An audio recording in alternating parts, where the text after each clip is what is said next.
अस्सलाम वालेकुम संगत मैं जवाद अहमद तुसां देखते पे मेरे यूट्यूब चैनल जेडी सिंधी संगत ये असाडे खट्टा आहिनि ये टुट पियनि हुन रश्के जो लोड कितन से सॼा जेको ॿिया एक्स्ट्रा काॿाड़ा वो शेख ते चाती वञूं हिवले इतां काॿाड़ी वाले खां जेको एक्स्ट्रा हा उहो ॾितासीं उन ई पैसे जो वाला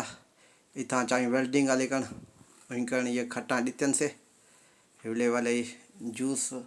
पिलायम सदाम ऐं वकार हुन को जूस पिला Few moments later. भला ॿिए ॾींहुं आखियां चा वञी खटा हिवले सभु खटा तयारु थी विया ऐं खटां जी जेका मज़ूरी हुई जेको लोह ॾितासीं उन चो निकल गई माशाल्लाह टाए खटा तयारु थी विया इन ई को अञा रंग करे सां तयारु करे सां उहा वीडियो थोड़ा पीछे ॾेखारे